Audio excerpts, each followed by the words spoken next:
கறவைகள் பின் சென்று காணம்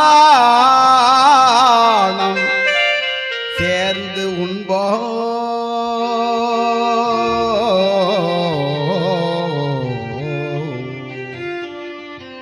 பசுக்கூட்டங்களின் பின்னாடியே நாங்கள் காலையில் புறப்பட்டால் மாலை தான் வீடு திரும்புவோம். கறவைகள் பின் சென்று காணம் சேர்ந்துள்வோம்.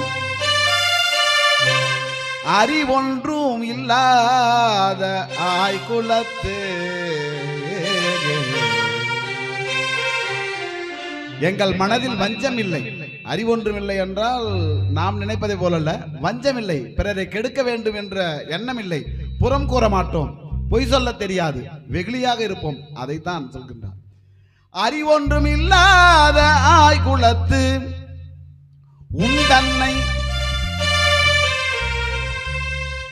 உந்தன்னை பிறவி பெருந்தனை புண்ணியம் யாமுடையோ.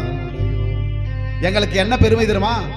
இந்த ஆயர் குலத்திலே நீ வந்து பிறந்ததன் காரணமாக நீங்கள் என்ன குலம் என்று எங்களை கேட்கும் போது நாங்கள் கண்ணன் குலம் என்று சொல்வோம். எங்களுக்கு பெருமையே எங்கள் குலத்தில் நீ வந்து பிறந்ததான்.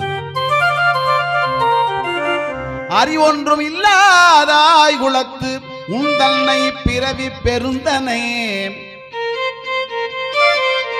புண்ணியம் யாமுடையோ.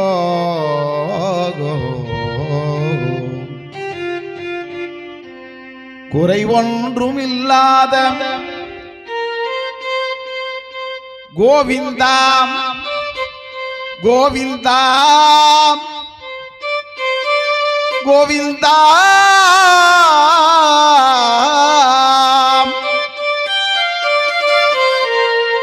குறை ஒன்றும் இல்லாத கோவிந்தா கோவிந்தா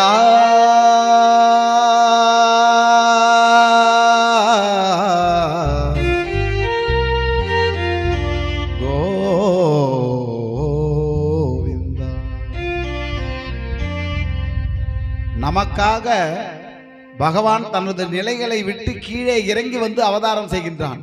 அவனுக்கு இந்த கலங்கங்கள் எதுவும் கிடையாது. அவன் எப்பவுமே நித்தியசூரிகளாக எந்த கலங்கமும் இல்லாத எதுவுமே அவரை கலங்கப்படுத்த முடியாது. நமக்காக பிறவி எடுக்கின்றார். அவர் குறை ஒன்றும் இல்லாத கோவிந்தாவும் தன்னோடு உறவேல் நமக்கு இங்கு ஒழிக்க ஒழியா